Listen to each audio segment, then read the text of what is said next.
Single mother Elena Rodriguez shocked everyone when she used her last $400 to buy an abandoned farmhouse in rural Virginia at a county auction. But what happened next brought the Smithsonian director rushing to her doorstep within 24 hours, left military historians speechless, and uncovered wartime secrets that would rewrite American history books. Hidden within the crumbling walls was a discovery that would transform not just her family's desperate financial situation, but our understanding of one of World War II's most classified operations. Before we jump back in, tell us where you're tuning in from, and if this story touches you, make sure you're subscribed, because tomorrow I've saved something extra special for you. The October rain drummed steadily against the windshield as Elena Rodriguez pulled her battered Honda Civic into the gravel driveway of what locals in Rappahannock County called the Henderson Ghost House. At 29, Elena had the determined eyes of someone who had learned to fight for everything she had, which at this moment wasn't much. Her 7-year-old daughter Isabella sat quietly in the passenger seat, clutching a worn stuffed rabbit, while 11-year-old Diego pressed his face against the rain-streaked window, studying their potential new home with obvious skepticism. "Mama, are you sure this place won't fall down on us?" Isabella whispered, her voice barely audible over the rain. The farmhouse before them looked like something from a horror movie. Paint peeled from its weathered siding in long strips, several windows were boarded up with plywood, and the front porch sagged under the weight of a partially collapsed roof. Vines had claimed the eastern wall, creeping through broken windows and emerging from gaps in the foundation. Elena adjusted the envelope in her jacket pocket, feeling the weight of exactly $427 in cash. Her entire savings, after selling her wedding ring, her grandmother's jewelry, and everything else of value she owned. The eviction notice from their cramped apartment in Richmond had given them 30 days, and those 30 days were up tomorrow. She'd found the auction listing online 3 weeks ago, a desperate scroll through government surplus properties that might somehow offer them a miracle. "Sometimes the scariest-looking doors lead to the most beautiful rooms," Eleanor replied, though her own voice betrayed uncertainty. She'd driven 2 hours through winding country roads to reach this remote corner of Virginia, following handwritten directions from the county clerk's office. The property had been abandoned for nearly 2 decades after the last owner, an elderly veteran named Colonel James Henderson, died with no living relatives. Diego unbuckled his seatbelt and turned to face his mother. "Mum, this place looks like those haunted houses in movies. What if there are ghosts?" At 11, Diego had developed a protective instinct toward his family that broke Elena's heart. He'd grown up too fast, taking on responsibilities no child should bear, helping care for Isabella, while Elena worked double shifts at the diner and took night classes to become a certified nursing assistant. Elena smiled at her son's concern. "Then we'll be very polite to them and ask them to help us fix the place up." Her joke earned a small giggle from Isabella, but Diego remained serious, his dark eyes studying the property with the analytical mind that had made him the top student in his class, despite their constant moves and financial struggles. The auction was scheduled for noon, and Elena had arrived early to walk the property one more time. The realtor's listing had been brutally honest. Buyer beware. Property sold as is. Extensive repairs needed. No utilities. Access road requires maintenance. Minimum bid $400. It was the kind of property that appeared in courthouse auctions because no rational person would want it, which made it perfect for someone who had run out of rational options. As they stepped out of the car, Elena's phone buzzed with a text from her landlord.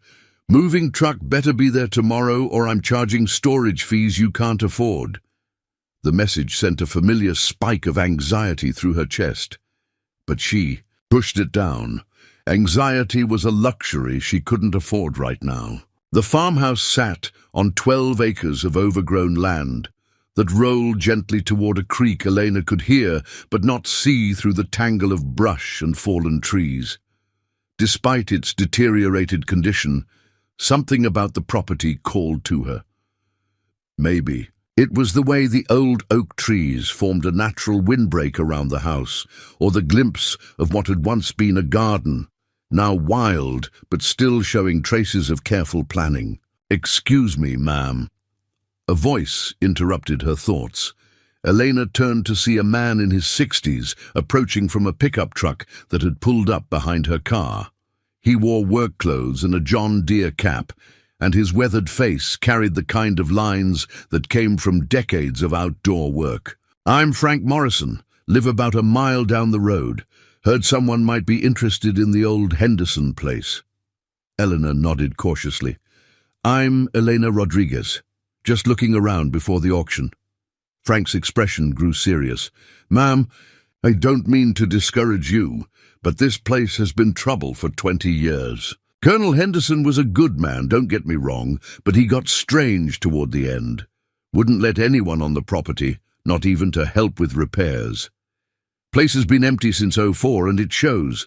Foundation's probably compromised, roof. Needs complete replacement, and the well water hasn't been tested in decades."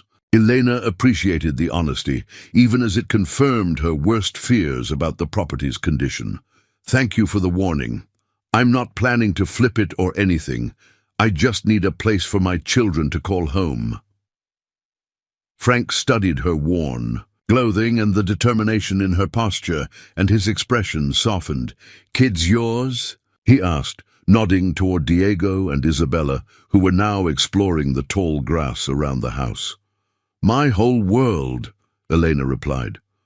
"Well, if you do end up buying this place, remember that folks around here believe in helping neighbors.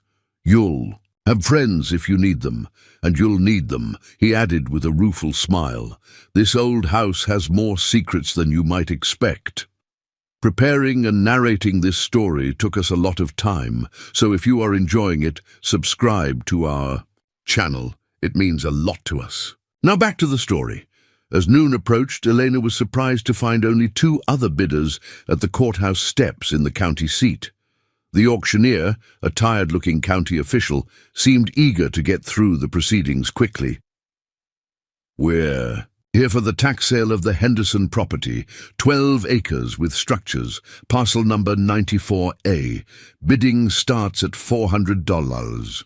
Eleanor raised her hand, her heart pounding so hard she was sure everyone could hear it. An older man in a flannel shirt immediately countered with $425.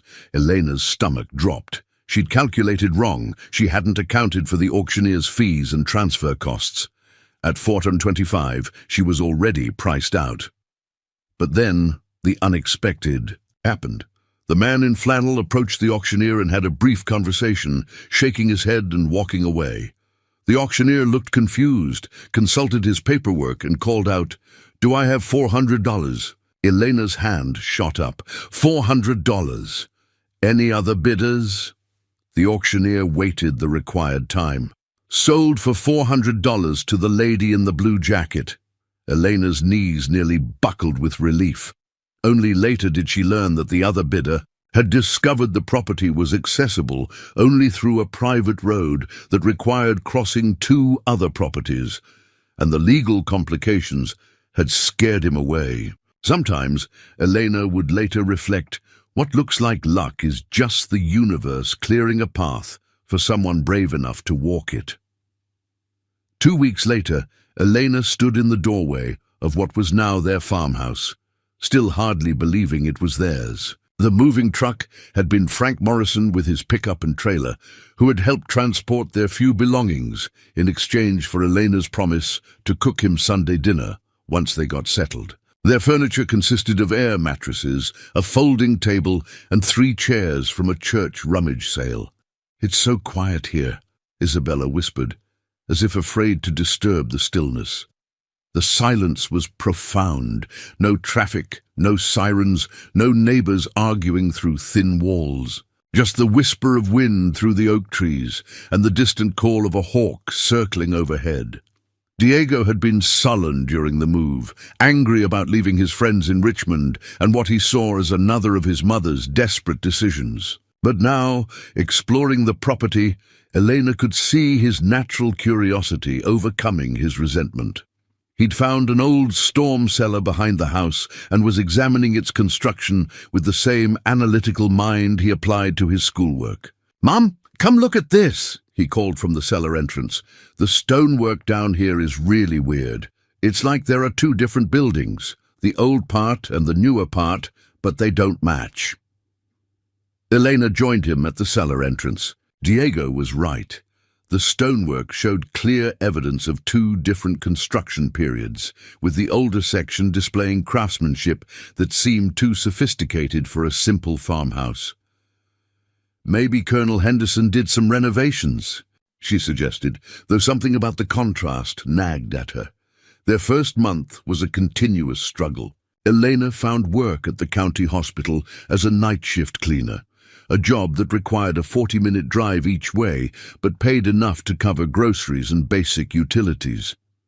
They heated the house with a wood-burning stove, cooked on a camping stove, and bathed with water heated in pots. The children adapted to their new routines with the resilience that had carried them through previous challenges. Frank Morrison proved as good as his word, appearing regularly with fresh vegetables from his garden, help with repairs, and practical advice about living in the rural countryside. His wife brought homemade bread and cookies that made Isabella's eyes light up with joy. Other neighbors followed suit, creating a sense of community Elena hadn't expected to find in such a remote area. "You're tougher than most city folk," Frank observed one afternoon as he helped Elena patch a hole in the roof. "But I still think you're crazy for trying to winter here with those kids." "Probably," Elena agreed, hammering a makeshift shingle into place. "But crazy beats hopeless. In the city, everything cost more than I could make. Here, at least I own something." The children adapted differently to their new life. Isabella thrived in the rural environment, spending hours exploring the property, naming the wild cats that had taken up residence in the old barn, and collecting interesting rocks and pieces of old pottery she found scattered around the land. Diego initially resented everything about their situation, but gradually found purpose in helping with repairs and taking responsibility for maintaining their generator. It was Isabella who made the discovery that would change everything. On a cold November morning, while Elena was at work and Diego was supposed to be watching his sister, the 7-year-old was playing in the farmhouse basement. Not the stone storm cellar outside, but a smaller basement under the kitchen that they'd been using for storage.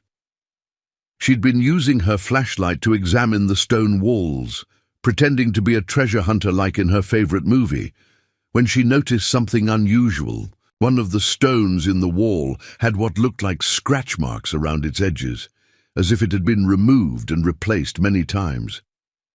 "Diego!" she called excitedly. "There's a loose stone down here." Diego, engrossed in homework at the kitchen table, initially ignored her.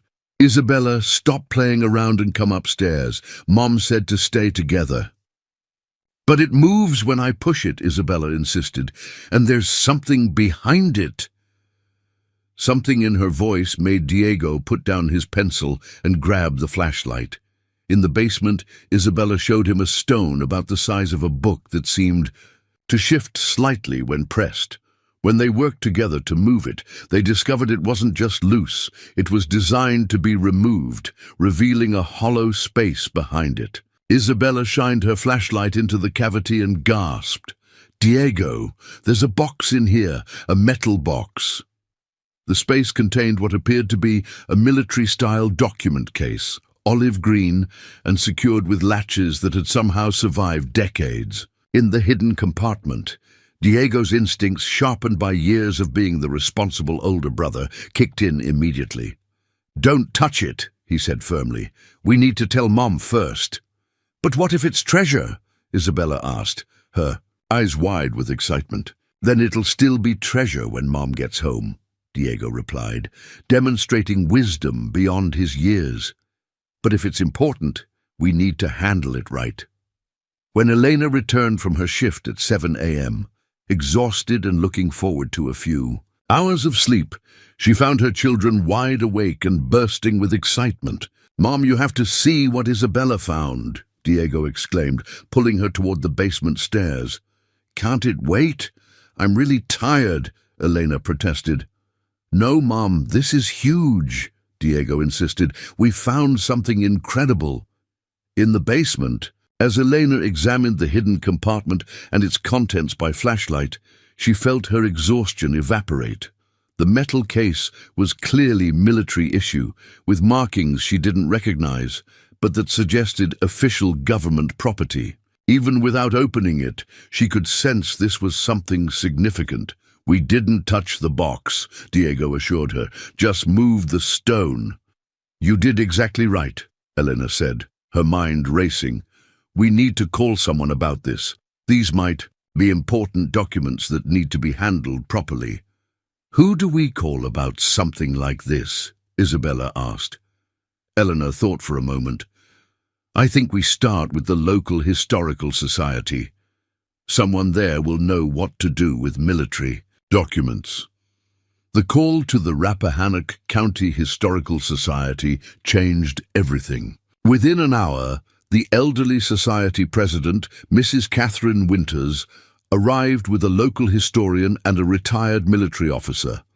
What they saw in that basement made them immediately contact the Virginia State Archives and the National Archives in Washington. But it was Mrs. Winters' call to her grandson, who worked at the Smithsonian Institution, that set events in motion that would transform Elena's life forever. By evening, Elena's quiet farmhouse was about to become the center of the most significant historical discovery in Virginia since the founding of Jamestown. Dr. Marcus Henley, senior curator of military history at the Smithsonian Institution, received the call from his grandmother at 11:47 p.m. on a Tuesday night. Catherine Winters had never called him this late, and her voice carried an urgency he'd never heard before. "Marcus, you need to get to Rappahannock County immediately," she said without preamble. "We found something that's going to turn World War II history upside down." Dr. Henley had been preparing for bed after a long day cataloguing Civil War artifacts, but something in his grandmother's tone made him reach for his notepad. "Grandma Cat, what exactly are we talking about?" "Military documents, Marcus, sealed, pristine and hidden for over 70 years. The markings suggest Operation Overlord, but there are classifications I've never seen before. You need to bring your authentication equipment and prepare for something extraordinary." Within 6 hours, Dr. Henley was driving through the Virginia countryside in a Smithsonian vehicle loaded with document preservation equipment, authentication tools, and a sense of anticipation that had kept him awake for the remainder of the night. The sun was just breaking over the rolling hills when he pulled into the driveway of the Henderson farmhouse. Elena had been awake since 4 a.m., preparing for what she sensed would be a life-changing day. She'd called in sick to work, arranged for the children to stay with Frank Morrison's family, and spent the early morning hours trying to process the possibility that her desperate purchase might have stumbled onto something historically significant. Dr. Henley emerged from his vehicle with the bearing of someone accustomed to handling priceless artifacts. In his mid-40s, with prematurely grey hair and the focused intensity of a scholar, he moved with careful precision as he unloaded his equipment. His first words to Eleanor established the tone for everything that would follow. "Mrs. Rodriguez, I want you to understand that if these documents are what my grandmother suspects, your family has potentially made one of the most important historical discoveries of the 21st century. But I also want you to know that regardless of what we find, your courage in preserving and protecting these materials has already made you a guardian of history." The basement examination began with Dr. Henley donning white gloves and using specialized tools to carefully extract the military case from its hiding place. The container bore markings that made him pause. Eyes only, classification level ultra, Project Neptune Auxiliary. "Mrs. Rodriguez," Dr. Henley said quietly, "I've spent 20 years studying World War II documents, and I've never seen a classification level of ultra combined with Project Neptune Auxiliary. This suggests materials related to D-Day planning that were classified beyond even the highest levels I'm familiar with." Eleanor watched as the historian carefully opened the case, revealing perfectly preserved documents wrapped in oiled cloth. The first item was a leather-bound journal with handwriting in multiple languages, English, French, and what appeared to be German. Beneath it were maps, photographs, and typed documents bearing official seals she didn't recognize. "My God," Dr. Henley whispered as he examined the first few pages of the journal. "This appears to be a first-person account of Operation Jedburgh, the Allied Special Operations missions behind enemy lines before D-Day. But these entries describe operations that aren't in any official record." As Dr. Henley continued his preliminary examination, Elena found herself drawn into a world of wartime secrets she'd never imagined. The documents detailed covert operations involving American, British, and French resistance fighters working together in ways that challenged everything she thought she knew about World War II. "Mrs. Rodriguez, this journal appears to have been written by Colonel James Henderson himself," Dr. Henley explained. "But according to official records, Henderson was a logistics officer who never served in combat operations. These documents suggest he was actually a deep-cover operative involved in some of the war's most classified missions." The implications were staggering. Elena's property hadn't just been the home of an eccentric veteran. It had been the secret refuge of a man who had carried some of World War II's most sensitive secrets to his grave. "What does this mean for my family?" Elena asked, trying to process the magnitude of what they'd discovered. Dr. Henley looked up from the documents with an expression of barely contained excitement. "It means, Mrs. Rodriguez, that your basement contains materials that could rewrite military history textbooks. But more immediately, it means that within the next 48 hours, your property is going to be declared a site of national historical significance." The authentication process took 3 days, during which Elena's farmhouse became an impromptu command center for military historians, archivists, and government officials. Dr. Henley worked around the clock with a team flown in from Washington, using advanced techniques to verify the age, authenticity, and significance of the documents. The breakthrough came when they discovered that the maps weren't just historical records. They were detailed intelligence reports showing German defensive positions that had never been captured in official Allied records. The information had apparently been gathered by resistance networks operating independently of known intelligence channels. "Elena," Dr. Henley said, having moved to a first-name basis after 3 days of working together, "these documents prove that there was an entire parallel intelligence operation running alongside the official D-Day preparations. Colonel Henderson appears to have been coordinating resistance activities across 3 countries, gathering intelligence that was never integrated into the main Allied planning. The journal entries revealed a man tormented by the secrets he carried.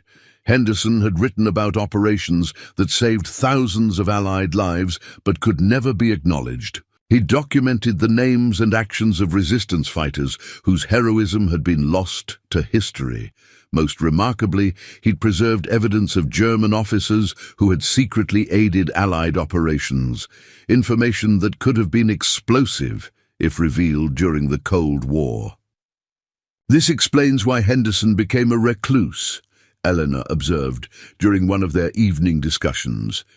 "He was carrying the weight of secrets that could have affected international relations for decades." Dr. Henley nodded gravely. And he chose to hide them here, in a place where they would be safe until the world was ready to handle their implications. The discovery attracted attention from the highest levels of government. Representatives from the State Department, the Department of Defense, and the CIA arrived to examine documents that pertained to operations their agencies had no record of. The basement of Elena's farmhouse became a secure facility where officials with the highest security clearances reviewed materials that challenged official versions of wartime history. But it was the human stories contained in the documents that most moved Elena. Henderson had documented the names and actions of hundreds of resistance fighters, many of whom had been executed by German forces. He'd preserved their stories, their sacrifices, and their contributions to the Allied victory. These people died as heroes, but their families never knew what they'd accomplished, Elena said, as she read through Henderson's carefully preserved accounts. They thought their loved ones had just disappeared. Dr. Henley was coordinating with historians across Europe to identify the families of the resistance fighters mentioned in the documents. Elena, because of your discovery, families who have wondered for 70 years about their relatives' fate will finally learn that they died as heroes in the fight against fascism. The impact on Elena's family was immediate and profound. The Smithsonian Institution offered her a position as a special consultant on the Henderson collection, with a salary that would allow her to quit her night job at the hospital. More importantly, the work would allow her to be home with her children while contributing to historically significant research. Diego's reaction to the discovery transformed his entire attitude toward their move. "Mom, we didn't just buy a house," he said one evening as they watched historians carefully cataloging documents at their kitchen table. "We rescued history that was almost lost forever." Isabella, now the local celebrity who had made the initial discovery, delighted in telling visitors how she'd found the loose stone. But what impressed the researchers most was her mature understanding of the discovery's importance. The soldier, man who lived here, kept all these stories safe so that someday people would remember the brave people who helped win the war, she explained to a reporter from the Washington Post. The media attention was unprecedented. Elena found herself giving interviews to national news networks, historical documentaries, and international publications. The woman who had been cleaning hospital floors 6 months earlier was now being consulted by Smithsonian researchers and government historians. But the most meaningful moment came when Dr. Henley brought Elena a letter that had been hidden in the back of Henderson's journal.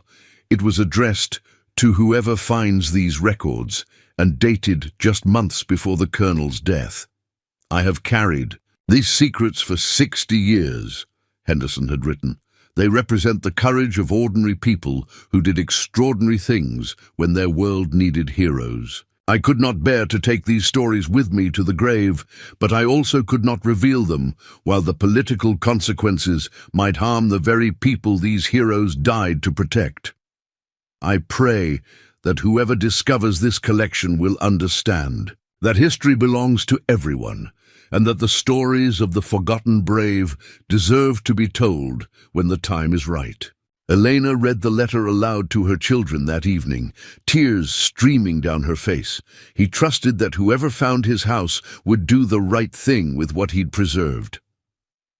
"And we did, Mom," Diego said quietly.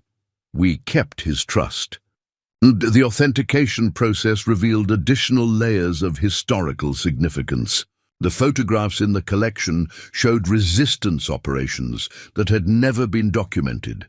The maps revealed the locations of safe houses and escape routes that had saved countless Allied servicemen. Most remarkably, the documents contained evidence of a secret agreement between certain German officers and Allied intelligence that had facilitated the liberation of several concentration camps. "Elena, these materials don't just add to our understanding of World War II, Dr. Henley explained during one of their regular evening briefings. They provide evidence of moral courage on all sides of the conflict that challenges simplistic narratives about the war. The discovery process had become a form of education for Elena's entire family. Isabella was learning about world geography by tracing the locations mentioned in the documents. Diego was developing advanced research skills by helping catalog and cross-reference the materials. Elena herself was absorbing history at a pace that amazed the professional historians working with her. You have an intuitive understanding of historical context that some PhD students never develop, Dr. Henley told her after she'd made several insightful observations about the document's significance. The property was officially designated as a National Historic Site, ensuring its preservation and providing federal funding for continued research. The basement where Isabella had found the loose stone was converted into a climate-controlled archive facility. The farmhouse itself was restored to reflect both its wartime significance and its role as a modern research center. Frank Morrison, the neighbor who had warned Elena about the property's problems, became a frequent visitor during the restoration process. "I always knew there was something special about this place," he admitted with a grin. "But I figured it was just the way Colonel Henderson kept to himself. Turns out he was keeping the whole world's secrets." The international implications of the discovery continued to unfold. Historians from France, Britain, Germany, and other European countries arrived to examine documents that pertained to their national histories. The Henderson Collection, as it came to be known, was providing new insights into resistance operations across occupied Europe. Elena found herself at the center of an international network of researchers and historians. Her role had evolved from property owner to project coordinator to respected consultant on wartime intelligence operations. The woman who had bought the farmhouse out of desperation was now being invited to speak at conferences and universities about the importance of preserving historical materials. "You know what's most remarkable about this whole experience?" Elena reflected during an interview with National Geographic. "6 months ago, I was a single mother with no prospects, buying what everyone thought was a worthless house.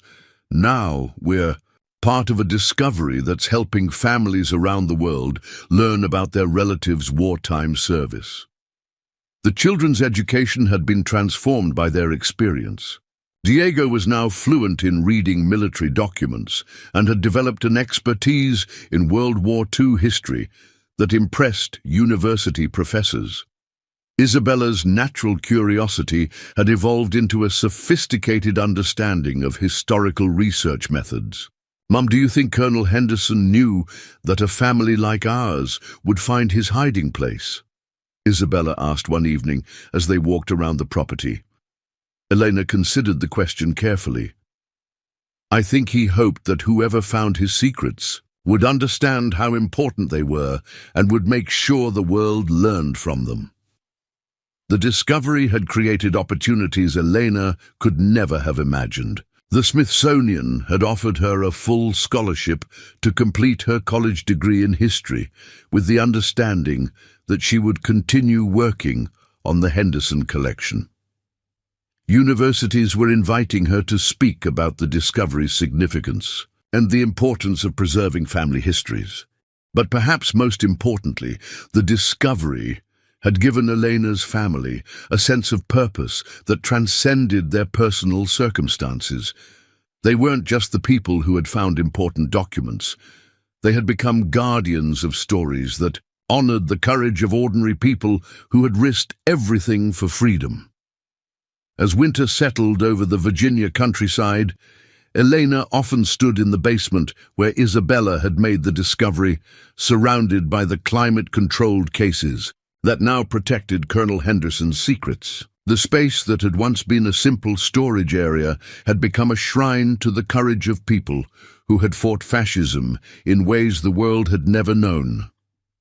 The woman who had risked her last $400 on a house everyone said was worthless had discovered something priceless, proof that ordinary people could preserve extraordinary legacies, that courage could survive any tragedy, and that sometimes the most important discoveries were hidden in the places everyone else had given up on.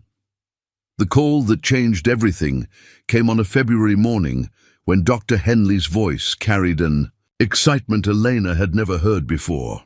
"Elena, we need to talk immediately. The CIA just declassified documents that corroborate everything in Henderson's collection, but there's something else. We found references to additional caches hidden at other locations." Within hours, Elena's farmhouse was buzzing with activity unlike anything they'd experienced. Intelligence analysts, military historians, and government archivists converged on the property with equipment Elena didn't recognize. The basement archive had become the command center for what officials were calling the largest World War II intelligence recovery operation in decades. Dr. Sarah Chen, a specialist in wartime cryptography from the National Security Agency, arrived with a team of codebreakers who had been working around the clock to decode encrypted messages found in Henderson's files. "Mrs. Rodriguez," she said, her voice filled with professional admiration, "your discovery has unlocked a treasure trove that's been waiting 70 years to tell its story." The breakthrough came when analysts discovered that Henderson's journal contained a sophisticated code that revealed the locations of 12 additional document caches across the eastern United States. Each location had been chosen for its strategic importance and its ability to remain hidden for decades until the political climate made revelation safe. "Elena, Henderson wasn't just preserving his own records," Dr. Chen explained during an evening briefing that had become a daily ritual. "He was the coordinator of a massive intelligence preservation project. He and a network of other operatives were systematically hiding evidence of the war's most sensitive operations. The implications were staggering. Teams were already en route to locations in North Carolina, Pennsylvania, and New York, following clues that had been encrypted in Henderson's seemingly innocent journal entries about farming and daily life. Each cache potentially contained materials that could revolutionize understanding of Allied intelligence operations. Isabella, now 8, and becoming remarkably sophisticated in her understanding of historical significance, made an observation that stunned the professional researchers. "Maybe Colonel Henderson wasn't hiding things from people," she said during one of the family's evening discussions. "Maybe he was hiding them for people, for when they would need to remember why freedom is important." Dr. Henley paused in his note-taking, struck by the insight. "Isabella, that's exactly what intelligence preservation is about." Henderson and his colleagues were creating a historical insurance policy, ensuring that future generations would understand the real cost of freedom. The media attention had evolved from simple news stories to international documentary projects. Elena found herself consulting with filmmakers from the BBC, the History Channel, and Netflix, all of whom were developing projects about the Henderson collection. But what meant most to her were the personal stories that began emerging from the research. The documents had led to the identification of resistance fighters whose families had never known their fate. Elena received letters from elderly Europeans whose parents or grandparents were mentioned in Henderson's records. "My grandfather disappeared in 1943, wrote a woman from Belgium.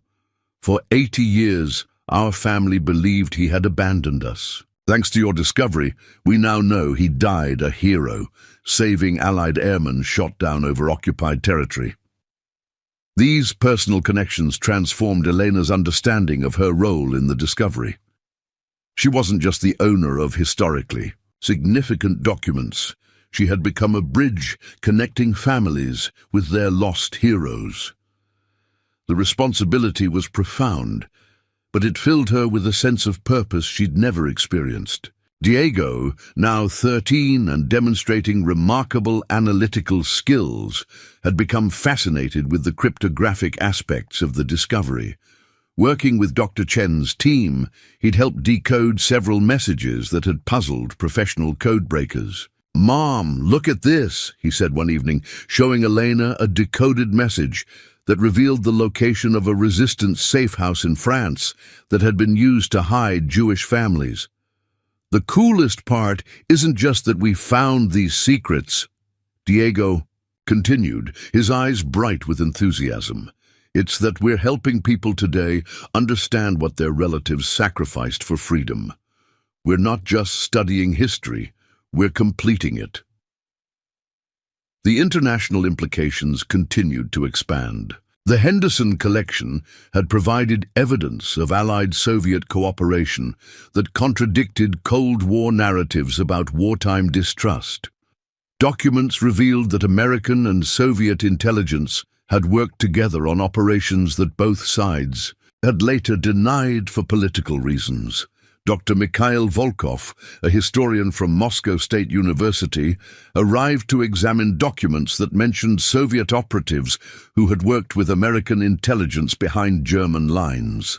"Mrs. Rodriguez," he said through an interpreter, "these materials prove that cooperation between our countries was much deeper than either government wanted to admit after the war." The discovery was forcing historians worldwide to reconsider fundamental assumptions about wartime alliances and post-war politics. Universities were restructuring their World War II curricula to incorporate insights from the Henderson collection. Elena found herself invited to academic conferences where professors sought her perspective on the discovery's implications. The most remarkable development came when the Vatican requested access to documents that mentioned Catholic resistance networks. Cardinal Alessandro Toretti arrived from Rome to examine evidence of priests and nuns who had participated in intelligence operations while maintaining their religious duties. "Senora Rodriguez," the cardinal said in accented English, "your family has preserved evidence of faith in action during humanity's darkest hour. These documents honor those who risked everything to protect the innocent." Elena's role had evolved far beyond anything she could have imagined.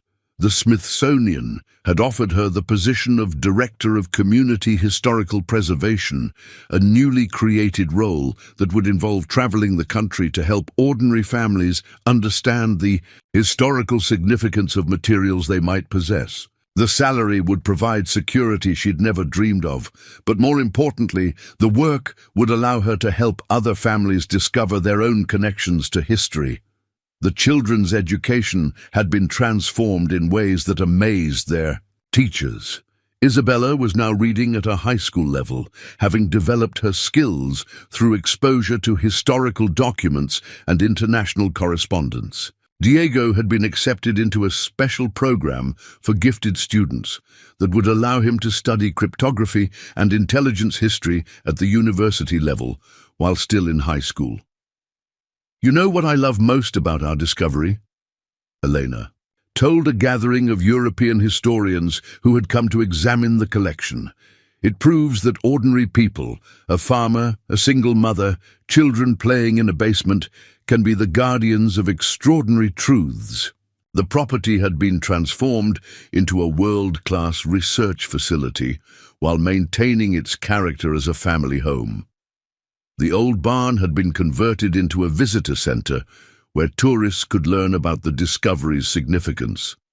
The creek that ran through the property had been developed into a memorial garden, honoring resistance fighters whose names appeared in Henderson's documents. Frank Morrison, who had become something of a local celebrity as the neighbor who had first welcomed Elena to the community, often brought visitors to see the transformation. "Used to be, this place was known for being cursed," he'd tell tour groups with a grin. "Turns out it was blessed all along, just waiting for the right family to unlock its secrets." The international network that had developed around the discovery continued to expand. Elena found herself corresponding with historians, government officials, and family members of resistance fighters from dozens of countries. Her farmhouse had become an informal embassy for historical reconciliation, where former enemies could examine evidence of wartime cooperation that had been hidden for political reasons. The discovery had attracted attention from unexpected quarters. Technology companies were studying the encryption methods used in Henderson's documents to develop more secure communication systems. Military academies were incorporating the collection's insights into their curricula about intelligence operations and ethical decision-making during wartime. But perhaps most significantly, the discovery had sparked a global movement to preserve family histories before they were lost forever. Elena had become the spokesperson for an initiative called Hidden Histories, encouraging families worldwide to examine their attics, basements, and family documents for materials that might have historical significance. Every family has stories, Elena said during a speech at the United Nations. Most of the time, we don't realize how those stories connect to larger historical events. The Henderson collection proves that ordinary families can be the guardians of extraordinary legacies. The children had embraced their roles as junior historians with remarkable maturity. Isabella had become the collection's unofficial ambassador to younger visitors, explaining the discovery's significance in terms that children could understand.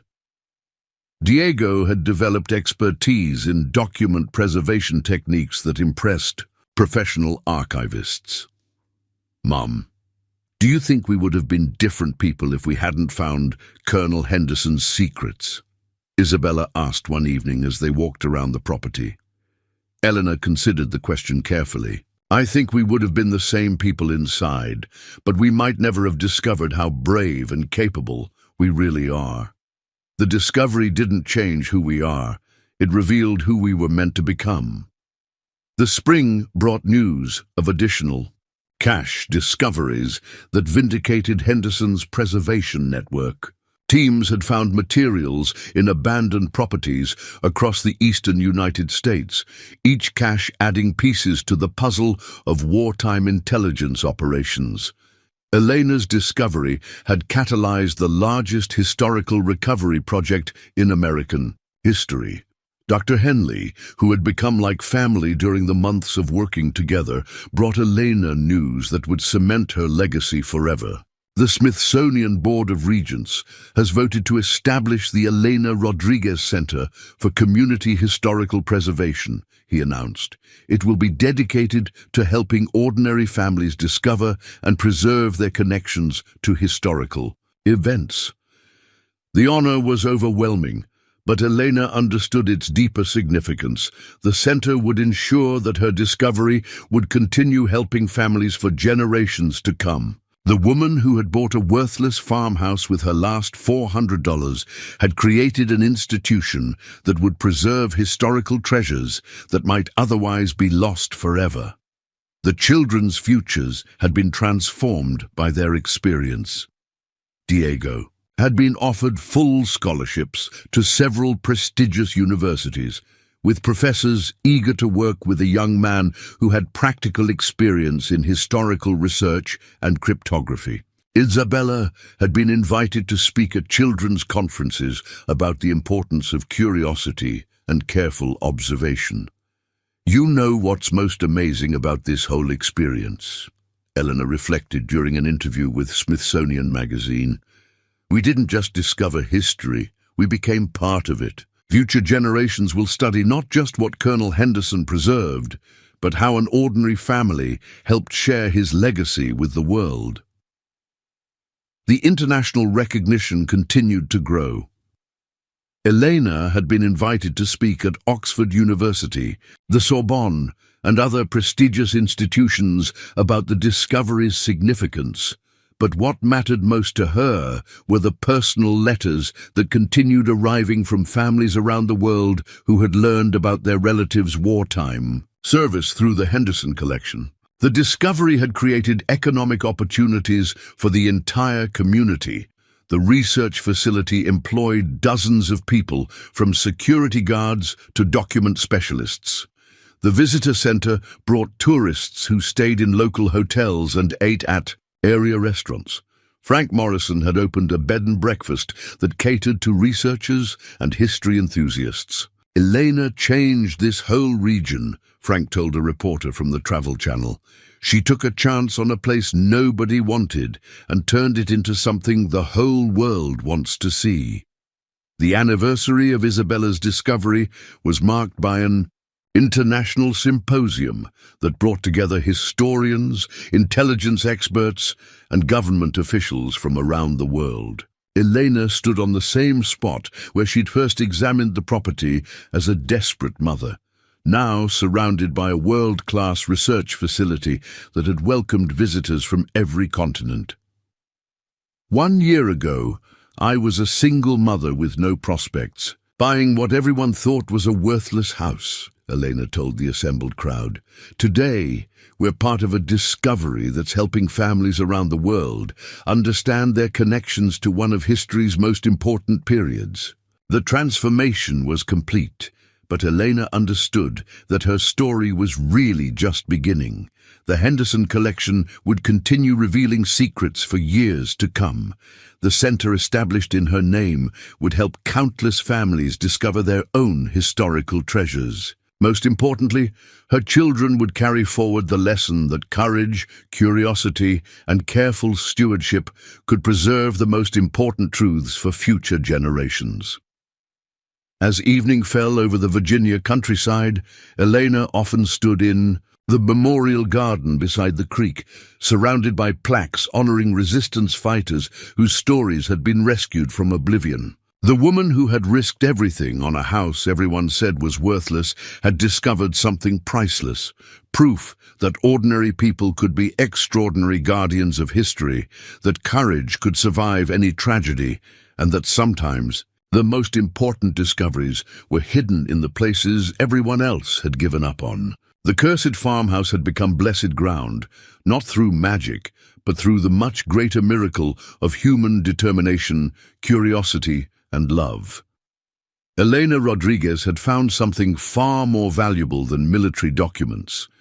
She had found her purpose, her community, and proof that even in the darkest moments, the future might hold wonders beyond imagination. The phone call that would reshape Elena's understanding of her discovery came at dawn on a crisp October morning, 18 months after Isabella had found the loose stone.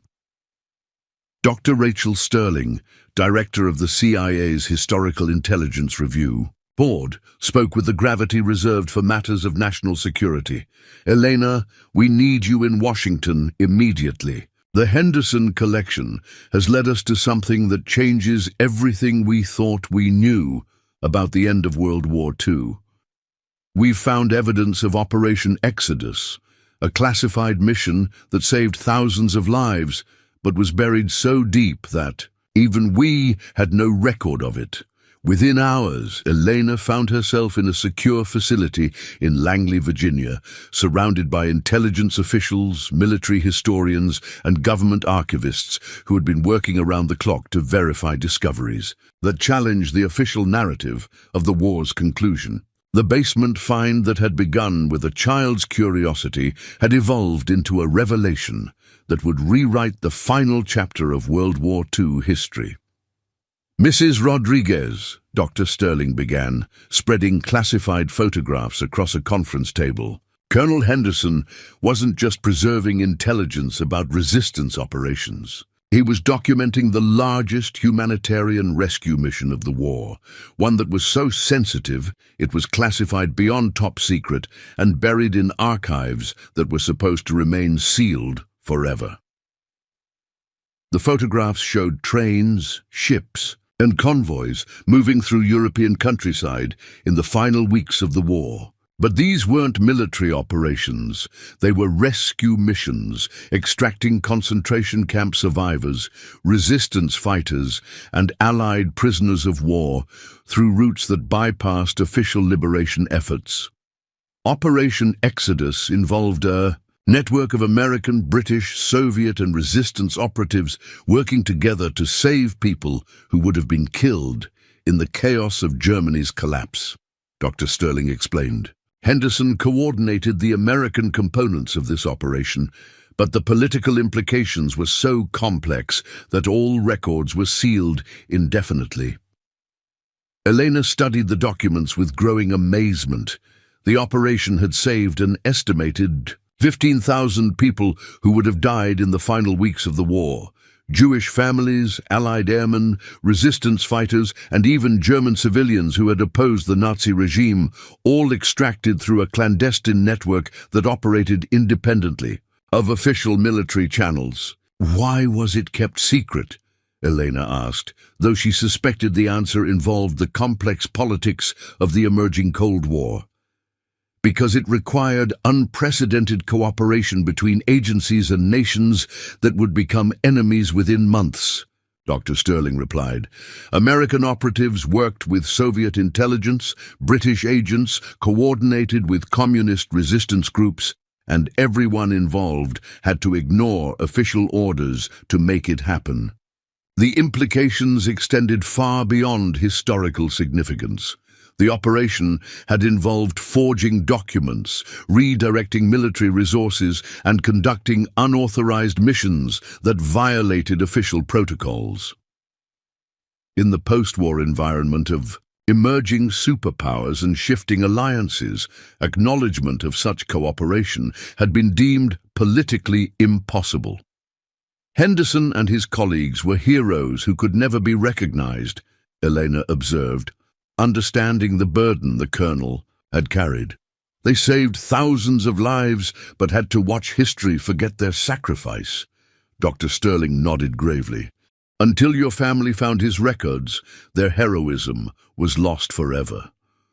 The discovery triggered the largest declassification review in CIA history. Teams of analysts worked to identify Operation Exodus participants who might still be alive, families who deserved to know their relatives' fate, and survivors who had never understood how their rescue had been arranged. Elena's role evolved again, this time as a liaison between intelligence agencies and the families affected by Operation Exodus. Her farmhouse became an informal headquarters where government officials, historians, and family members could examine evidence of wartime heroism that had been hidden for 8 decades. The most profound moment came when Elena met Sarah Goldstein, a 97-year-old woman who lived in a Washington, D.C. nursing home. Sarah had been rescued from a concentration camp in the final weeks of the war, but had never understood how her salvation had been arranged. "My dear," Sarah said, holding Elena's hands with surprising strength, "for 80 years I have wondered who arranged my escape from that terrible place. I knew it wasn't the regular army units because my rescuers spoke multiple languages and seemed to know exactly where to find us." Elena showed Sarah the documents that detailed her rescue. Operation Exodus had identified her location through resistance intelligence and extracted her through a route that bypassed SS units that would have executed remaining prisoners. "Colonel Henderson personally signed the order for your rescue," Elena explained, showing Sarah the carefully preserved paperwork. "He risked court-martial to save you and hundreds of others." Sarah wept as she read Henderson's handwritten notes about her case. "He wrote that I was a teacher who had been educating children in the camp, that I deserved to survive, to continue helping young people learn." She looked up at Eleanor through tears. "Your family gave me the gift of understanding that my life was saved by people who saw value in what I could contribute to the world." These personal encounters transformed Elena's understanding of her discovery's significance. The Henderson collection wasn't just historical documentation, it was proof that individual courage could change the course of history, that ordinary people could make extraordinary moral choices, and that heroism often required accepting that recognition might never come. Diego, now 14, and demonstrating remarkable leadership abilities, had developed a sophisticated understanding of the ethical complexities revealed by the collection. "Mum, what Colonel Henderson and his team did was technically illegal," he observed during one of their evening discussions. "But it was absolutely right. They chose to save lives over following orders." "That's exactly the kind of moral courage that changes the world," Elena replied. "They understood that some things are more important than rules, that saving lives matters more than protecting careers or following political directives." Isabella, now 9 and serving as the collection's youngest interpreter, had developed an intuitive understanding of why the operation had been kept secret. The grown-ups who made the big decisions after the war were more worried about politics than people, she explained to a group of visiting students. But the brave people who did the rescuing cared more about saving lives than about what politicians thought. The international response to the Operation Exodus revelation was unprecedented. The United Nations General Assembly passed a resolution honoring the participants and establishing an annual International Day of Humanitarian Courage. Museums worldwide developed exhibitions about the operation and its implications for understanding wartime moral choices. But the most significant development was the establishment of the Henderson Foundation, an international organization dedicated to recognizing and supporting individuals who risk personal consequences to save others. Elena was appointed as the foundation's first president, a role that would allow her to honor Henderson's legacy while identifying contemporary heroes who deserved recognition. The foundation's first recipients included a Syrian doctor who had treated patients in violation of government orders, a Chinese businessman who had helped pro-democracy activists escape persecution, and a group of American teachers who had protected undocumented students from immigration raids. Each recipient embodied the same moral courage that had driven Operation Exodus. Colonel Henderson would be amazed to see how his legacy has evolved. Elena said during the Foundation's inaugural ceremony, "What began as a secret operation to save lives during wartime has become a global movement to recognize moral courage in every generation." The children's education had been transformed by their exposure to these examples of ethical leadership. Diego had been accepted into West Point's early admission program, inspired by Henderson's example of military service, guided by moral principles. Isabella had decided to become a teacher, motivated by Sarah Goldstein's story of educating children, even in concentration camps. "You know what I've learned from all this?" Diego said during his valedictorian speech at his high school graduation. "Real leadership isn't about following orders or pleasing authorities. It's about having the courage to do what's right even when it's difficult, even when you might never get credit for it." The academic recognition continued to expand. Elena had been awarded honorary doctorates from 5 universities and had been appointed as a visiting professor at Georgetown University's School of Foreign Service. Her course on historical preservation and moral courage had a waiting list of over 200 students. But what mattered most to Elena were the ongoing discoveries that continued to emerge from the Henderson collection. Advanced analysis techniques had revealed hidden messages in seemingly innocent photographs, leading to the identification of additional rescue operations that had saved thousands more lives. The most recent breakthrough came when digital enhancement of Henderson's photographs revealed faces that could be matched with Holocaust survivors' testimonies. Families who had never known how their relatives survived the war were learning that their salvation had been arranged by heroes whose names they could finally discover. Mrs. Rodriguez, said Dr. Benjamin Roth, a Holocaust historian from Yad Vashem. "Your discovery has allowed us to close circles of survival that have been incomplete for 80 years. Families are finally understanding not just that their relatives survived, but how and why they were saved." The economic impact on Rappahannock County had been transformational. The research center employed over 100 people directly and had attracted associated businesses that served the thousands of annual visitors. Property values had increased, schools had improved with increased tax revenue, and young people who might have left the area were finding meaningful careers in historical preservation and education. Frank Morrison, now operating a successful historical tourism business, often reflected on the transformation. "Eleanor didn't just save her own family when she bought that farmhouse," he told visitors. "She saved this whole community by showing us that our history matters, that ordinary places can hold extraordinary stories." The 5th anniversary of Isabella's discovery was marked by the dedication of the International Center for Humanitarian Courage, a world-class facility that would serve as headquarters for the Henderson Foundation, while continuing research into the Operation Exodus documents. Elena stood before an audience that included Nobel Peace Prize winners, heads of state, and survivors of the wartime rescue operations.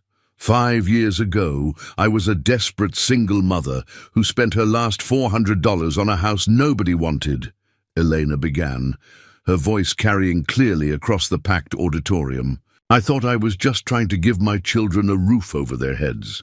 Instead, I gave them the chance to help rescue thousands of stories from being lost forever." She paused, looking at Diego and Isabella, who had grown from frightened children into confident young adults who understood their role as guardians of history. "But the most important thing we've learned is that heroism isn't rare or exceptional. Every day, ordinary people make choices to help others, to stand up for what's right, to preserve what matters for future generations." Colonel Henderson and his colleagues weren't superhuman. They were regular people who chose courage over comfort, service over safety. The audience, which included dozens of Operation Exodus survivors and their families, rose in sustained applause.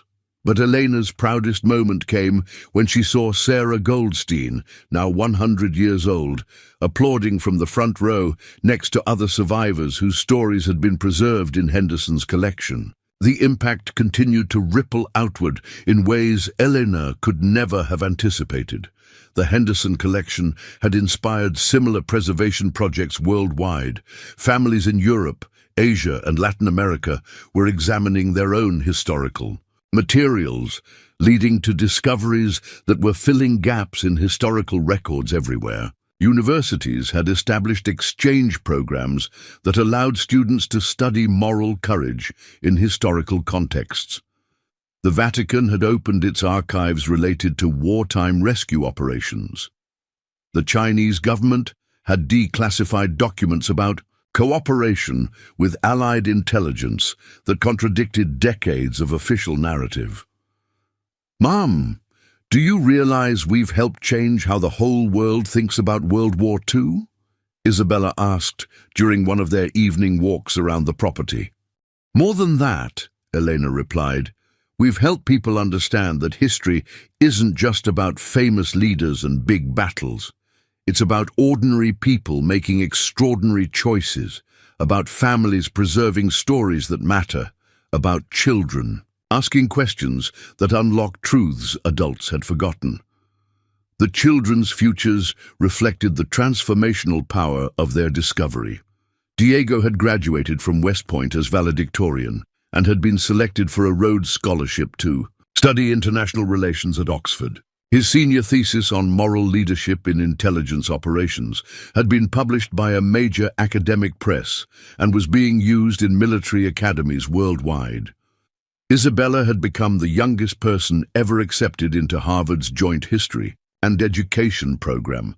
Her proposal to develop curricula that taught critical thinking through historical preservation had attracted attention from education reformers globally. The legacy was expanding beyond anything Elena had imagined. The Henderson Foundation had established chapters in 47 countries, each dedicated to identifying and supporting individuals who demonstrated moral courage in their communities. The annual awards ceremony had become a global celebration of humanitarian heroism. But perhaps the most meaningful development was the Elena Rodriguez Fellowship, established by the Smithsonian to support families from disadvantaged backgrounds who wanted to pursue careers in historical preservation. Each year, 20 families would receive full support to develop their own community history projects. The most beautiful thing about this fellowship, Elena explained to the program's first recipients, is that it proves anyone can be a guardian of history. You don't need advanced degrees or professional training. You need curiosity, courage, and commitment to preserving stories that matter. The evening of the anniversary celebration, Elena stood in the basement where Isabella had found the loose stone, now a shrine visited by thousands of people annually. The space contained displays showing how a single discovery had connected families worldwide, revealed forgotten heroes, and inspired a global movement toward moral courage. As she looked at the original hiding place, now marked with a simple plaque reading, "Where one child's curiosity changed history," Elena reflected on the journey that had transformed her family from desperate refugees into guardians of one of humanity's most inspiring stories. The woman who had risked her last $400 on a worthless farmhouse had discovered something beyond price.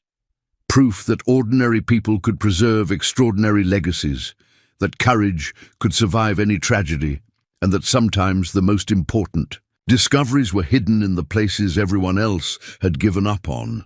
Diego and Isabella joined her in the basement, now young adults who understood their responsibility as carriers of Henderson's legacy. "You know what's most amazing?"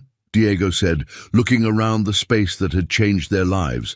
"Colonel Henderson trusted that someday someone would find his secrets and do the right thing with them."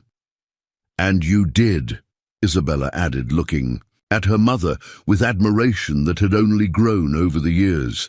"You didn't just preserve his story, you made sure it could inspire people forever." Elena smiled, understanding that their story wasn't ending, but transforming. Somewhere in the world, other families were making desperate choices that might lead to extraordinary discoveries. Other children were asking questions that might unlock forgotten truths. Other heroes were preserving legacies for futures they would never see. The cursed farmhouse had indeed become blessed ground, proving that the most valuable treasures were often hidden in the places everyone dismissed as worthless, waiting for someone brave enough or desperate enough to look deeper. The single mother who had bought an abandoned house with her last dollar had found something priceless, proof that courage, curiosity, and love could bridge any gap between past and future, connecting all of us in the great continuing story of human determination to preserve what matters most. The encrypted email that arrived at 3:17 a.m. on a December morning 7 years after Isabella's discovery would propel Elena's story onto a stage she had never imagined. The message came from Dr. Kenji Tanaka at the International Criminal Court in The Hague, and its contents would transform the Henderson collection from a historical treasure into active evidence in the pursuit of justice. Mrs. Rodriguez, urgent. Developments require your immediate consultation. The Henderson documents contain evidence relevant to ongoing war crimes investigations. We've identified living suspects who participated in operations. Your collection documents. Can you arrive in The Hague within 48 hours? Elena read the message 3 times before its implications fully registered. The basement discovery that had begun with her daughter's curiosity about a loose stone was now central to prosecuting individuals who had committed atrocities during World War II, but had escaped justice for 8 decades. Within 36 hours, Elena found herself in the most secure courtroom in the world, surrounded by international prosecutors, defense attorneys, and journalists from every major news organization on Earth.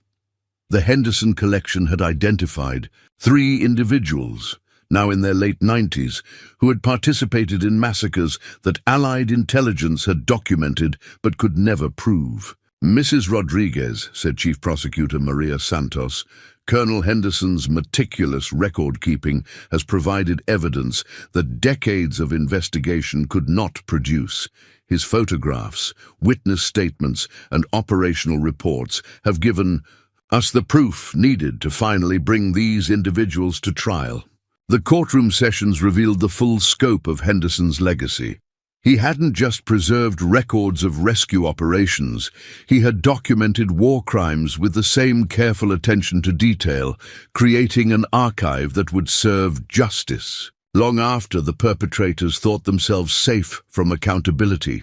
Elena watched as elderly survivors testified about atrocities they had witnessed, their words corroborated by Henderson's carefully preserved evidence. A 98-year-old woman from Poland identified photographs that showed the massacre of her village. A French resistance fighter, now 102, recognized documents that detailed the torture and execution of his comrades. "Your discovery has given voices to the voiceless," Dr. Tanaka told Elena during a recess. "These survivors have been waiting 80 years for someone to believe their testimony. Henderson's documentation proves they were telling the truth." The trials lasted 6 months, drawing global attention to the continuing importance of historical accountability. Eleanor found herself testifying not just about the discovery process, but about the moral obligations that come with preserving historical evidence. "Mrs. Rodriguez," asked the lead defense attorney, attempting to challenge the document's authenticity, "how can we trust evidence that was hidden for decades by someone operating outside official channels?" Elena's response resonated far beyond the courtroom. Colonel Henderson preserved this evidence precisely because he understood that justice delayed is not justice denied.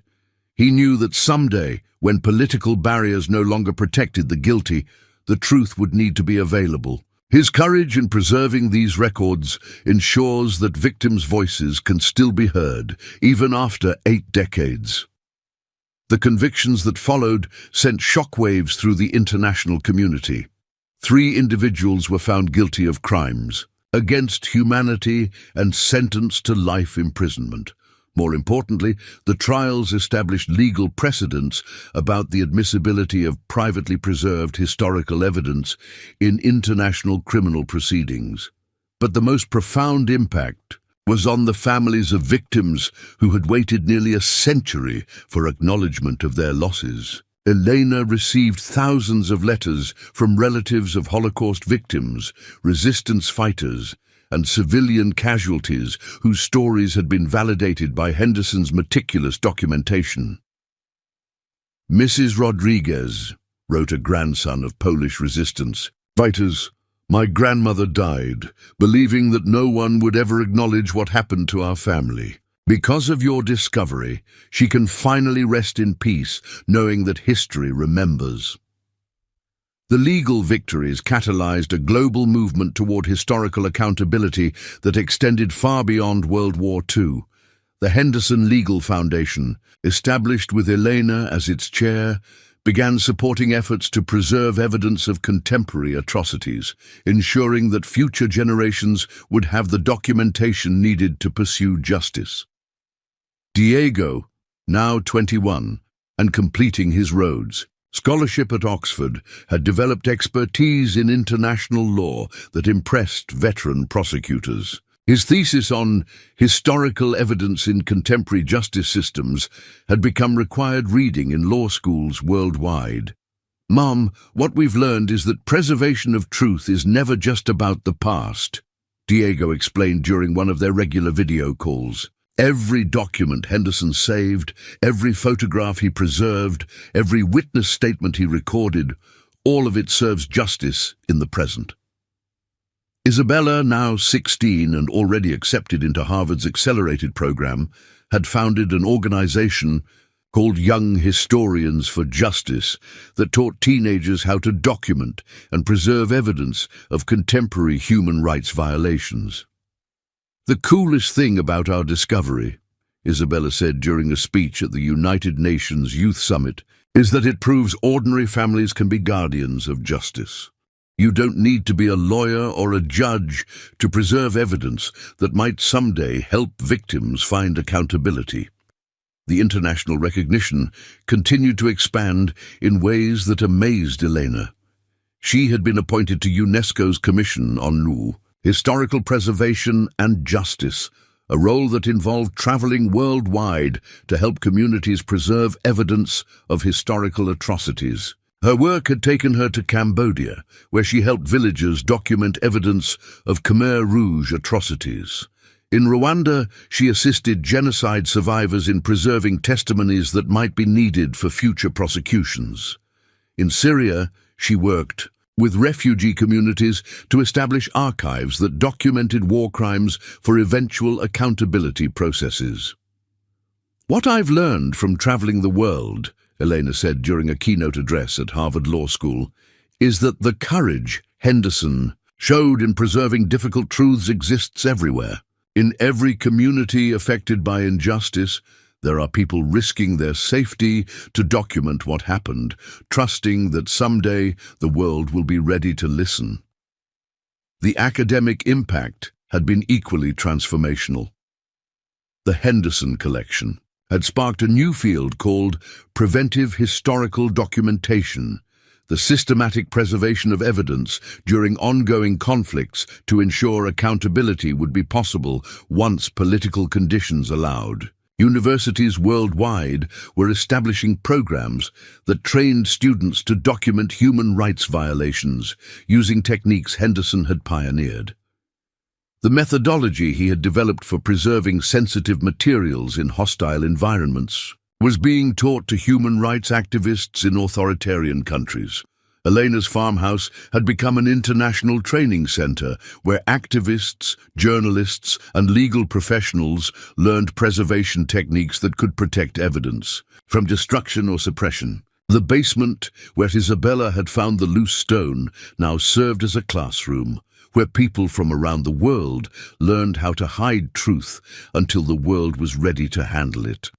The most moving moment came when Elena met Chen Wei-ming, a Chinese pro-democracy activist who had used Henderson's techniques to preserve evidence of government crackdowns. "Mrs. Rodriguez," he said through tears, "your family's discovery taught me that courage isn't just about fighting injustice, it's about ensuring that fight can continue even if we're silenced." The economic transformation of Rappahannock County had continued to accelerate. The international training programs brought thousands of participants annually, supporting local businesses and creating jobs for residents who had developed expertise in historical preservation and documentation. Frank Morrison, now operating a thriving conference center that hosted international symposiums on historical justice, often marveled at the changes. Elena bought a broken-down farmhouse and ended up creating an industry, he told visitors. But more than that, she showed us that where you come from doesn't determine where you can go. The children's personal growth reflected the transformational power of being entrusted with significant responsibility at young ages. Diego's leadership abilities had attracted attention from organizations like Doctors Without Borders and Human Rights Watch, both of which had recruited him for post-graduation positions. Isabella's maturity and insight continued to amaze professional, historians, and legal experts. Her proposal to create justice museums that would preserve evidence of contemporary atrocities while educating visitors about historical accountability had been funded by major foundations. "You know what's most important about our story?" Isabella said during an interview for Time magazine's 100 Most Influential Teenagers feature. It proves that age doesn't matter when it comes to making a difference. I was 7 when I found that stone, but I was old enough to understand that what we discovered mattered. The 10th anniversary of the discovery was marked by the opening of the Global Center for Historical Justice, a facility that would coordinate preservation efforts worldwide, while serving as a repository for evidence that might be needed for future prosecutions. Elena stood before an audience that included survivors of multiple genocides, international prosecutors, heads of state, and young activists who had been inspired by her family's example. The ceremony was broadcast live to universities, human rights organizations, and communities in 147 countries. 10 years ago, I was a single mother desperate enough to spend my last $400 on a house everyone said was worthless. Elena began, her voice carrying clearly across the packed auditorium. But I thought I was just trying to survive another day. Instead, I gave my children the chance to discover that survival isn't enough. We have to live for something bigger than ourselves. She paused, looking at Diego and Isabella, who had grown from frightened children into confident young adults who understood their roles as guardians of justice. But the most important lesson we've learned is that courage is contagious. Colonel Henderson's bravery in preserving difficult truths inspired my daughter's curiosity about a loose stone. Her discovery inspired my determination to do right by what we found. Our example has inspired thousands of people worldwide to become guardians of truth in their own communities. The audience, which included dozens of people whose lives had been changed by the Henderson Collection's revelations, rose in sustained applause. But Elena's proudest moment came when she saw Sarah Goldstein, now 105 and still sharp, applauding from the front row next to other survivors whose stories had been preserved in Henderson's documents. The ripple effects continued to expand in ways Elena could never have anticipated. The legal precedents established by the Henderson trials had been applied in cases involving contemporary conflicts in Myanmar, Sudan, and Eastern Europe. Truth and reconciliation commissions worldwide were using methodologies developed from studying Henderson's preservation techniques. The educational impact had been equally profound. High schools were incorporating Henderson units into their curricula, courses that taught students how to recognize and preserve historical evidence while developing critical thinking skills about media manipulation and propaganda. What makes me most proud, Elena told the International Association of Secondary School Principals, is seeing young people understand that they don't have to wait until they're adults to contribute to justice. They can start documenting truth, preserving evidence, and standing up for what's right now. The technological applications had exceeded everyone's expectations. The encryption methods found in Henderson's documents had been adapted for contemporary human rights work, allowing activists to preserve evidence securely, even under authoritarian surveillance. Tech companies had developed apps that used Henderson-inspired techniques to help citizens document police brutality, electoral fraud, and environmental crimes in ways that would preserve evidence for potential legal proceedings. Colonel Henderson was essentially creating analog blockchain technology, explained Dr. Sarah Kim, a cybersecurity expert who had studied the collection's preservation methods. He was distributing trust across multiple locations and using redundant verification to ensure authenticity, principles that guide digital security today. The international recognition had continued to grow.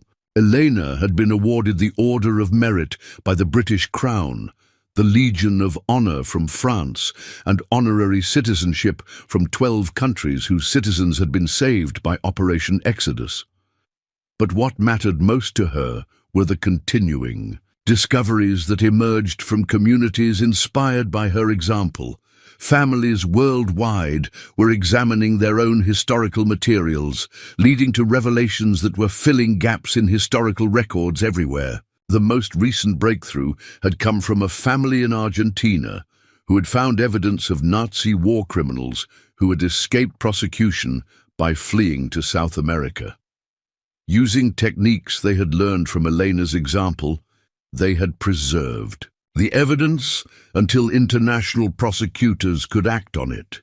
"Mrs. Rodriguez," said the lead prosecutor in Buenos Aires, "your family's example has created a global network of citizen historians who understand that justice delayed is not justice denied.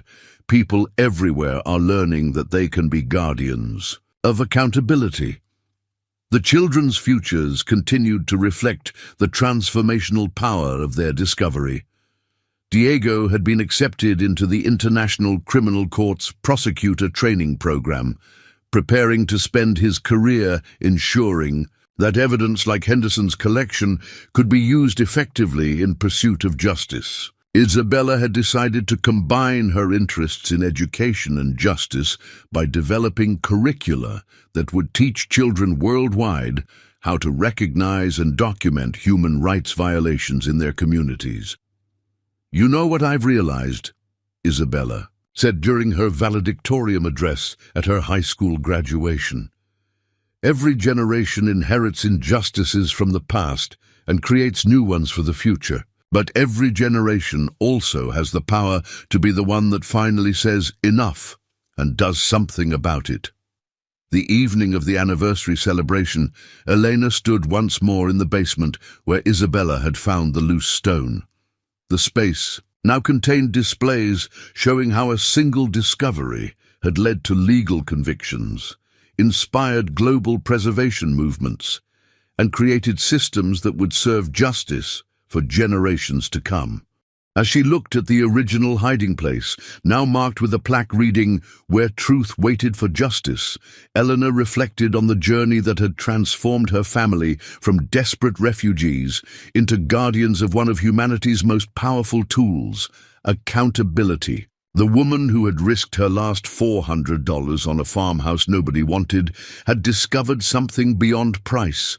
Proof that ordinary people could preserve extraordinary evidence of both human evil and human goodness, that patience could serve justice across decades, and that sometimes the most important discoveries were hidden in the places everyone else had given up on.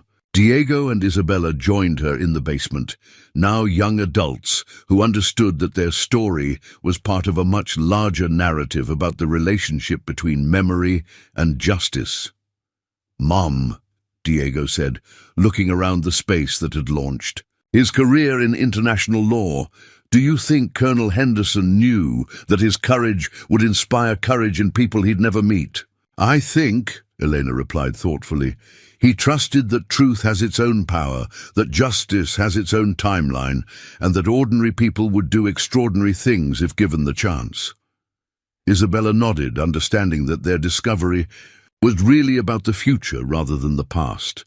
And now it's our turn to be the ones who preserve truth for people who haven't been born yet, who will face injustices we can't imagine, but who will need evidence we can help preserve. Elena smiled, knowing that their story would continue to unfold in ways she couldn't predict but could trust. Somewhere in the world, other families were making desperate choices that might lead to extraordinary discoveries of justice. Other children were asking questions that might unlock accountability for forgotten crimes. Other heroes were preserving evidence for futures they would never see but could help make more just. The cursed farmhouse had become something far more powerful than blessed ground. It had become a beacon that proved the most valuable evidence was often hidden in the places everyone dismissed as worthless, waiting for someone brave enough or desperate enough to look deeper and strong enough to ensure that truth would eventually serve justice, no matter how long it took. The satellite phone call that reached Elena at 2:43 a.m. on a November morning 15 years after Isabella's discovery would challenge everything she thought she understood about her family's legacy. The voice belonged to Dr. Amelia Reeves, director of the European Space Agency's Deep Space Archaeological Project, calling from a research station in Antarctica. Elena, we need you to sit down. The Henderson collection has led us to something that changes our understanding, not just of World War II, but of human civilization itself. We found evidence that Henderson was documenting something far more significant than wartime operations. He was preserving proof of ancient technologies that were rediscovered and weaponized during the war. Elena's hands trembled as she processed the implications. The basement discovery that had begun with her daughter's innocent curiosity had evolved through historical revelation, legal justice, and now into something that bordered on science fiction. Dr. Reeves, I need you to explain this slowly. Are you saying Colonel Henderson knew about ancient technologies? Elena, Henderson's final cache, the one we found using quantum decryption of his deepest codes, contains blueprints, photographs, and first-hand accounts of Nazi experiments with archaeological artifacts that demonstrated capabilities we still can't replicate. He wasn't just documenting conventional warfare. He was preserving evidence of humanity's forgotten past being exploited for modern destruction. Within 18 hours, Elena found herself aboard a military transport aircraft bound for a classified research facility in the Swiss Alps. The passengers included theoretical physicists, archaeologists, military historians, and intelligence officials from multiple governments. The Henderson collection had attracted the attention of the world's most advanced scientific organizations. The facility, built inside a mountain and powered by geothermal energy, housed artifacts and documents that challenged fundamental assumptions about human technological development. Dr. Reeves led Elena through laboratories where teams of researchers were attempting to understand devices that operated on principles modern science couldn't explain. Elena, Henderson documented Nazi expeditions to Tibet, Antarctica, and locations in South America where they recovered artifacts that shouldn't exist according to our understanding of ancient civilizations, Dr. Reeves explained as they walked past tables covered with metallic objects that seemed to emit their own light. These devices appear to manipulate electromagnetic fields in ways that suggest their creators possessed knowledge of physics we're only beginning to understand. Henderson's documentation shows that the Nazis were attempting to reverse engineer these technologies for military applications. Elena studied photographs that showed German scientists working with objects that looked nothing like conventional archaeological finds. Crystalline structures that generated energy, metallic alloys that changed properties when exposed to specific frequencies, and geometric patterns that seemed to focus and amplify electromagnetic fields. Dr. Reeves, are you telling me that ancient civilizations possessed advanced technology? I'm telling you that Henderson preserved evidence suggesting human civilization has risen and fallen multiple times, each time losing knowledge that took millennia to redevelop. The Nazis found remnants of one of these lost civilizations and were attempting to weaponize technologies they didn't fully understand. The implications were staggering.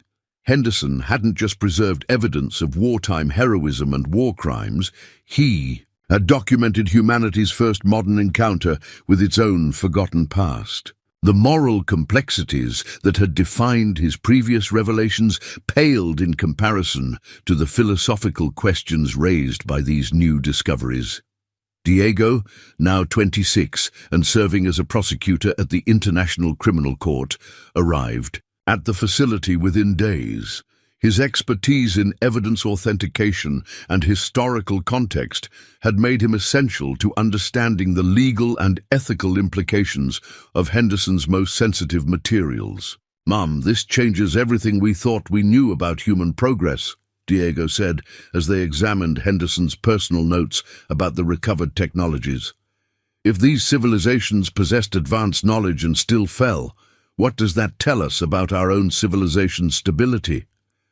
Isabella, now 21, and completing her doctorate in educational psychology at Harvard, brought a different perspective to the revelations. Her work on how societies preserve and lose knowledge provided crucial context for understanding what Henderson had documented. The most important question isn't what these ancient civilizations achieved, Isabella observed during a team briefing. It's why their knowledge was lost and how we can prevent the same fate from befalling our own. Accumulated wisdom. The research revealed that Henderson had been part of a secret Allied task force called Operation Atlantis, whose mission was to locate and secure advanced technologies before they could be fully exploited by Axis powers. The operation had been so classified that its existence was known only to a handful of senior officials who had taken its secrets to their graves. Henderson and his team weren't just fighting fascism, Dr. Reeves explained during a classified briefing for world leaders.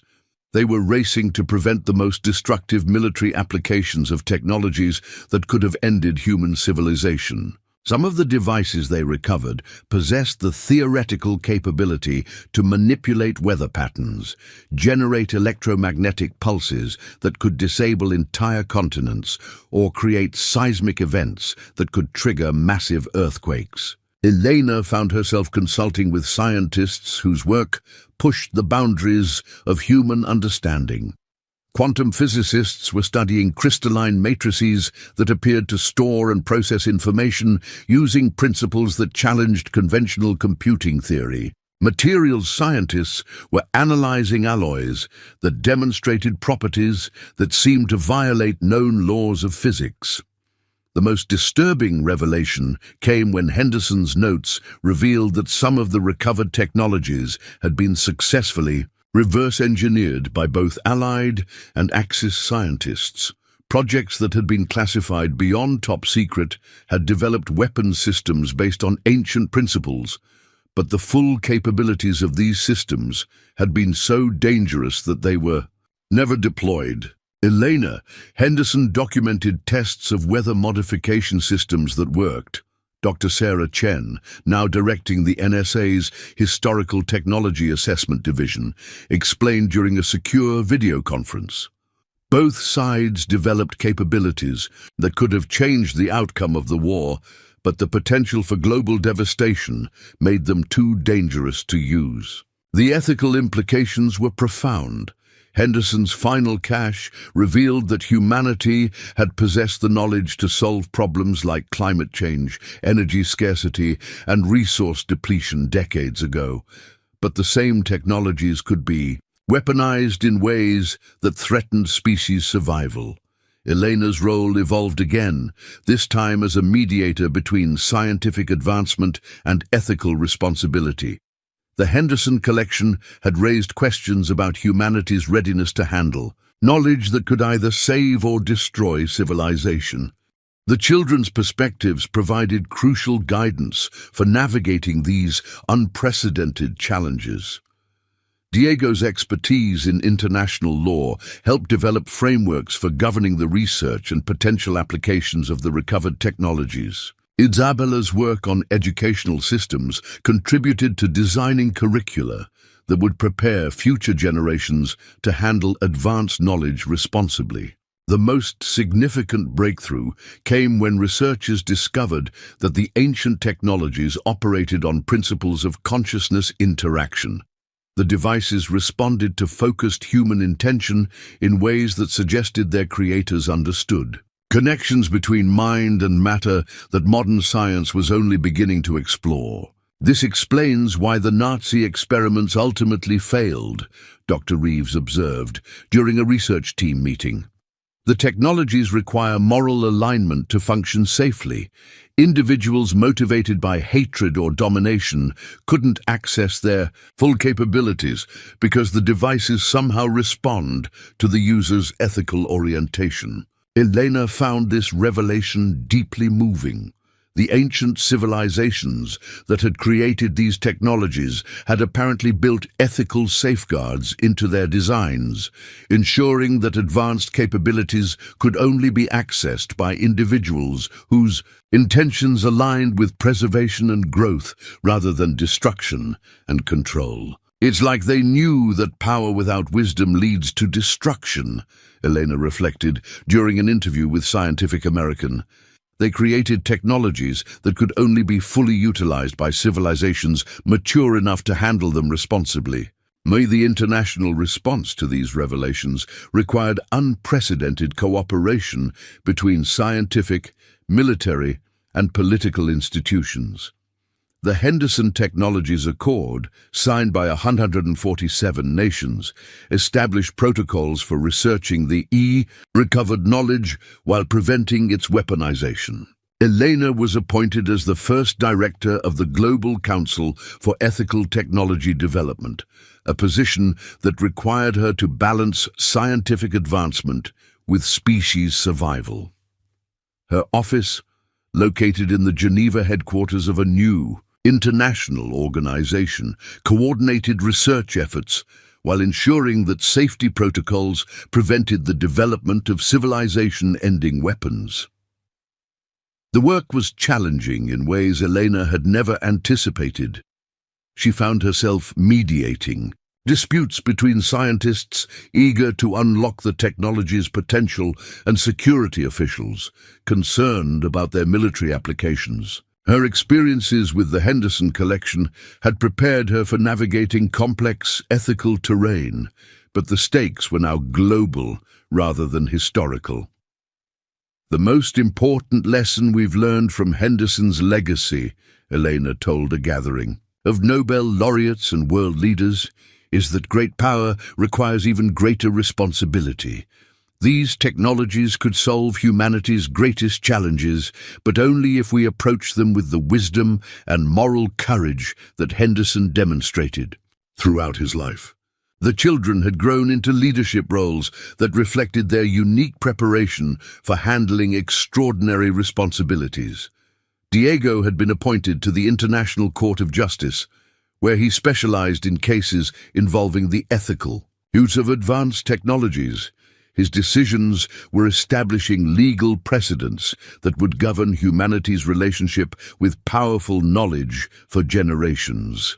Isabella had founded the Institute for Conscious Technology, an educational organization that trained scientists, engineers, and policymakers to consider the ethical implications of their work before pursuing technical capabilities. Her programs were being adopted by universities worldwide as the standard for responsible innovation.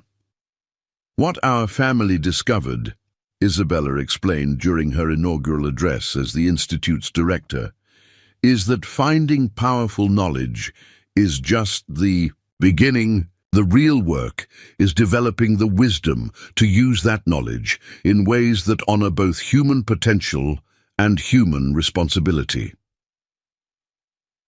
The research breakthroughs continued at a carefully controlled pace. Teams had successfully replicated some of the simpler technologies, developing clean energy systems that could provide unlimited power without environmental impact. Medical applications were yielding treatments for diseases that had been considered incurable. Agricultural innovations were producing crops that could feed populations while restoring soil health. But each advancement was governed by strict ethical protocols developed from Henderson's example. No technology was released for general use until its potential for misuse had been thoroughly assessed and appropriate safeguards had been developed. The most profound discovery came when researchers realized that the ancient technologies weren't just tools. They were educational systems designed to help civilizations develop the consciousness necessary to handle advanced capabilities responsibly. The devices functioned as training programs that expanded human awareness while testing moral development. Elena, Henderson preserved more than artifacts, Dr. Reeves explained during the facility's annual review. He preserved a curriculum, For conscious evolution, a systematic approach to developing the wisdom necessary to handle power responsibly. This realization transformed the entire research program. Instead of simply reverse engineering ancient technologies, teams began studying them as educational tools that could help humanity develop the collective consciousness necessary to solve global challenges without creating new dangers. Elena's farmhouse had become the headquarters for this unprecedented educational initiative. The basement, where Isabella had found the loose stone, now served as a meditation and training space where researchers learned to interface with technologies that responded to consciousness rather than mechanical manipulation. The transformation was remarkable. Scientists who had spent years studying the artifacts mechanically discovered that direct consciousness interaction revealed capabilities that purely technical analysis had missed.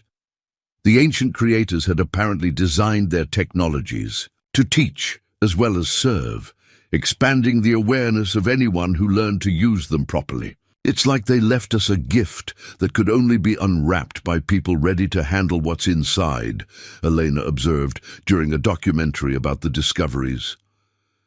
Henderson understood that preserving these technologies wasn't about giving us power.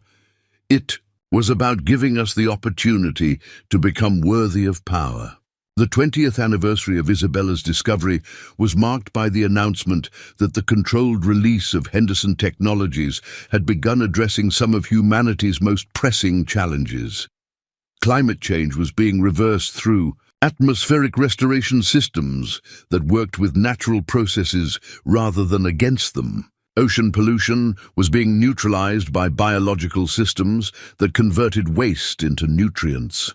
Desert regions were being restored to fertility through soil regeneration technologies that worked with geological processes. But perhaps most importantly, the educational applications were helping humanity develop the collective consciousness necessary to handle advanced capabilities responsibly. Children worldwide were learning to think systemically, to consider long-term consequences, and to balance individual desires with collective welfare. Elena stood before the United Nations General Assembly 20 years after buying a farmhouse with her last $400, now recognized as the person who had guided humanity through its most significant transition since the development of agriculture. 20 years ago, my daughter's curiosity about a loose stone unlocked secrets that have transformed our understanding of human potential. Elena began, her voice carrying clearly across the packed assembly hall. But the most important discovery wasn't technological.